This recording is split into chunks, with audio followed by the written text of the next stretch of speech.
rekan media semua dan seluruh rakyat Indonesia. Alhamdulillah hari ini Kamis 12 Februari 2026 adalah hari yang sangat bersejarah bagi kita semuanya. Karena 3 begawan turun gunung untuk mengawal jalannya kasus kriminalisasi terhadap kami. Saya Dr. Tifa, Bang Rizwan Syanipa dan Mas Roy Suryo ya. Dan sebetulnya ini semua merupakan sebuah rangkaian dari bagaimana kebenaran itu terbongkar dengan izin Allah Subhanahu wa taala ya. Di tangan saya ini ada setumpuk dokumen yaitu ijazah yang diklaim sebagai ijazah mantan Presiden ke-7 Joko Widodo yang menjadi kajian penelitian kami sejak tahun 2022. Ketika ijazah itu dimunculkan untuk yang pertama kalinya oleh Dekan Fakultas Kehutanan UGM Sigit Sunata. Dan disitulah titik di mana kami mulai melakukan penelitian. Jadi tidak benar apa yang dikatakan oleh para termul bahwa kami melakukan penelitian baru di bulan Agustus 2025 ketika buku kami Jokowi's White Paper itu launching. Tidak betul itu. Jadi buku Jokowi's White Paper itu adalah hasil dari penelitian kami selama kurang lebih 3 tahun. Sejak Oktober 2022 ketika spesimen ijazah ini keluar untuk yang pertama kalinya. Dan berikutnya adalah kami selama ini selalu didegradasi ya. Kami sebagai peneliti independen, saya, Bang Rismon maupun Mas Roy Suryo adalah peneliti independen dan kami akademisi ya. Kami bertiga sama-sama pernah dan sampai dengan hari ini menjadi dosen dari beberapa perguruan tinggi sampai dengan hari ini. Dan kami juga terus melakukan penelitian sebagai sebuah tugas bagi kami. Jadi tidak benar bahwa kami ini peneliti abal-abal. Tetapi kami tentu saja tidak bisa mengklaim ya, bukan sebuah budaya dari dalam dunia ilmiah ya, bahwa seseorang mengklaim dirinya ahli, bukan. Oleh karena itu maka kami hadirkan para guru kami, begawan-begawan, para oracles, para guru besar, para dokter, para ahli untuk memberikan penjelasan kepada Polda Metro Jaya bahwa kami bertiga ini adalah peneliti dan kajian yang kami lakukan terhadap spesimen dan terhadap perilaku yang mendukung kepada keaslian atau kepalsuan ijazah Joko Widodo itu adalah sahih secara metodologis, bisa dipertanggungjawabkan secara ilmiah, dan oleh karena itu maka kami tidak layak untuk dikriminalisasi.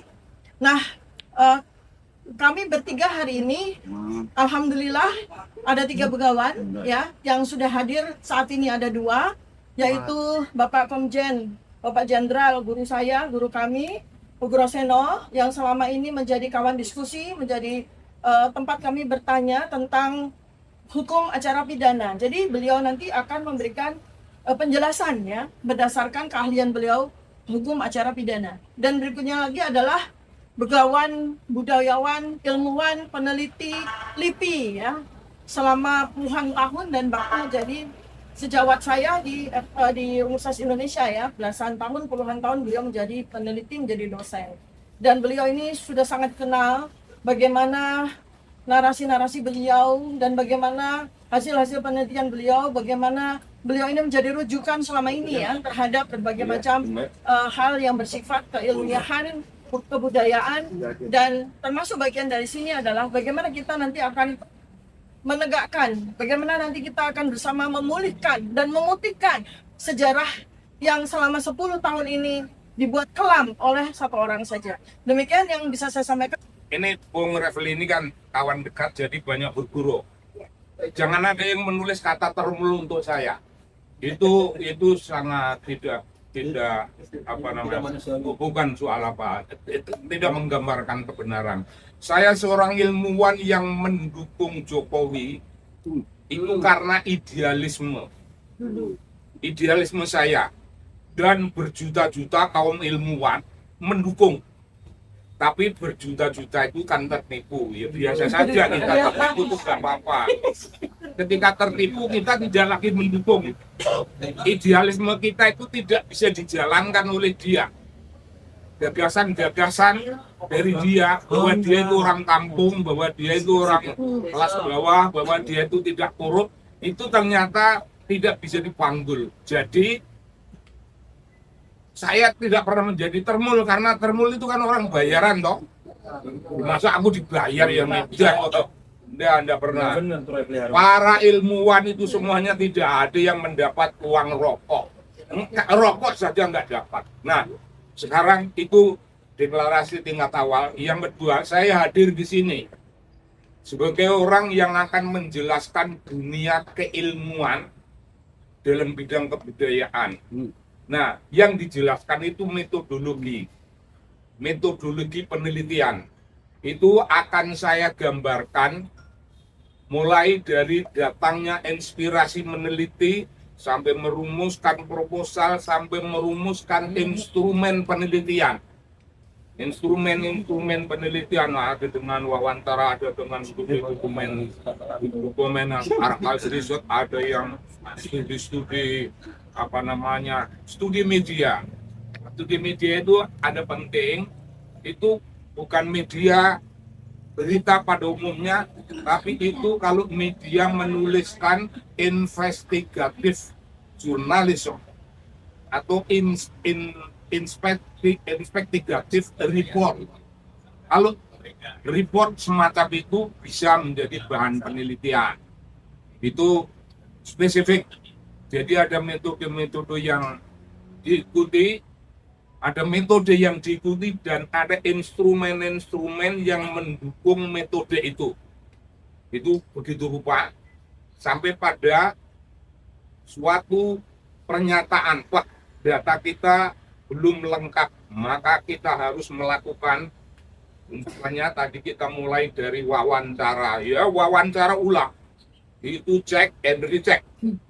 Kalau check and recheck itu masih juga belum menggambarkan kebenaran, itu dilakukan suatu wawancara mendalam untuk memperoleh keutuhan. Saya kira macam gitu. Jadi secara keilmuan saya akan pertanggungjawabkan bahwa yang dilakukan ini tidak ada sesuatu apapun, sekecil apapun yang menyimpang dari kaidah-kaidah keilmuan. Nah, kalau kaidah keilmuan ini sudah terjabar dengan baik, saya akan menjelaskan 3 tokoh ini dalam peran apa. Ini berbeda, saya punya wawasan kebudayaan, jadi kalau ilmuwan berhenti pada penjelasan metodologi sampai selesai urusan-urusan wawancara. Saya merasa perlu harus menjelaskan peran ketiga orang itu. Ketiga orang ini mewakili komunitas bisu dunia ilmu pengetahuan, komunitas bisu kaum intelektual, komunitas bisu warga masyarakat pada umumnya. Dalam urusan menyatakan kebenaran dengan segenap risiko, tidak terlalu banyak orang berani. Tapi 3 orang ini berani. Nah, mayoritas golongan akademisi, golongan ilmuwan, golongan intelektual, golongan aktivis, mayoritas itu orang yang sedang nyanyi sunyi, orang bisu. Itu terminologi Pramudia Anantatur. Nyanyi sunyi orang bisu. Oh, mereka tidak. Mereka ini oracle. Mereka ini resi. Mereka ini begawan. Tidak ada keberatan mereka. Nah, yang dilakukan oleh mereka itu 3 tokoh ini sedang menjalankan apa yang namanya the role of intellectuals. Peranan kaum intelektual. Ya peranan mereka ya begitu itu. Melakukan penelitian untuk apa penelitian? Bung, untuk menyampaikan suatu pesan dunia imajiner, pesan dunia imajiner, tapi itu dunia ilmu, pesan namanya narasi, menyampaikan apa yang namanya risalah kebenaran. Tugas beliau ini menyampaikan risalah kebenaran kepada khalayak rame, mungkin untuk seluruh Indonesia, mungkin untuk dunia. Risalah kebenaran itu disampaikan karena tugas kaum ilmuwan seperti itu. Risalah kebenaran itu mulia. Kalau Anda semuanya mengingat para rasul yang disebutkan arsala rasulah bil huda wa dinil haq. Rasul-rasul itu menyampaikan risalah kebenaran, itu risalah langit. Kalau risalah kebenaran yang disampaikan 3 sahabat kita ini, itu risalah ilmiah, risalah terbatas, bisa saja didebat. Nah, kalau Anda mau mendebat, debatlah pada wilayah yang namanya dunia ilmu yang tadi saya gambarkan. Dari wawancara tingkat pertama sampai akhir, aneka macam instrumen penelitian dipakai, sampai penulisan buku. Itu wilayah mereka, itu wilayah bebas perdebatan. Tapi kalau orang memain-mainkan gosip, memainkan apa yang namanya kecemasan melalui media, itu ya boleh saja, ini zaman bebas seperti ini, tapi itu bukan wilayah perdebatan akademik, itu perdebatan omong kosong. Ya kalau perlu kita layani, mungkin saya bisa melayani, tapi kalau enggak ya ngapain itu melayani begitu, kita ngerokok saja lebih baik. Kopi nggak usah dilayani yang begitu-begitu. Jadi ingat, wilayah perdebatan beliau itu mulai dari inspirasi pertama untuk meneliti sampai ke selesainya penelitian, sampai ke selesainya penulisan. Apakah masih ada waktu saya? Silakan. Kalau masih ada, saya ingin menjelaskan. Itu penjelasan ilmuwan, sekarang penjelasan budayawan. Tapi nanti habis pemirsa teruskan lagi gitu. Itu tidak masalah. Penjelasan dari perspektif kebudayaan, saya merasa perlu. Setelah mereka bisa melakukan deskripsi yang sifatnya analytical, deskriptif analisis terhadap hasil-hasil, terhadap fenomena lapangan yang terkumpul menjadi suatu body of knowledge, itu diperlukan kemampuan menulis. Kemampuan menulis itu namanya literary writing style, gaya penulisan sastrawi. Wong itu penting sekali. Pertama, bagi saya yang belajar antropologi itu punya tradisi. Kalau mau menulis, orang-orang antropologi menulis kok kaku, itu belum dianggap. Jadi antropologi harus menulis dengan eloquent expression, langgam yang enak, langgam yang mudah dipahami oleh pembaca. Apakah itu hanya gaya penulisan antropologi saat ini? Oh tidak. Mulai abad 12-an, abad enlightened, itu di Eropa itu sudah banyak orang yang menuliskan dunia ilmu dengan seni. Abad 19 sudah ada seorang ahli filsafat yang merumuskan pikirannya dalam bahasa seni. Itu jelas. Nah, dalam pikiran orang-orang semacam itu digambarkan mereka itu punya bengkel dalam diri masing-masing. Bengkel itu ada peralatan-peralatan, alat bengkel ilmiah itu saling meminjam dengan alat-alat bengkel kesenian. Dan karena itulah maka 7 menit lagi Pak buat Pak. Oh kalau gitu nanti kita bisa sambung sesudah selesai. Oke. Saya baru sampai bicara pada bengkel. Saya Bapak yang akan diganti. Si Said ini terakhir ya, pembicara terakhir adalah Pak Groseno. Pak Groseno ini pernah juga menjadi saksi atau ahli bahkan ya? Ahli. Di pengadilan Citizen Lawsuit dan menggemparkan karena menemukan fakta yang luar biasa juga. Mudah-mudahan kali ini juga menggemparkan. Silakan Pak Gro. Harus Bapak. Terima kasih. Assalamualaikum warahmatullahi wabarakatuh. Saya kemarin yang jelas saya nama Tilas. 47 tahun 11 hari yang lalu, yang cukup lama, saya juga berdiri di sini dengan pangkat Letnan 2 polisi. Saya baru lulus AKP 3 menghadap Kapolda waktu dulu, Pak Jenderal Atos Darwo. Saya masih ingat di Kapolda kantornya di sini dulu. Jadi saya hadir di sini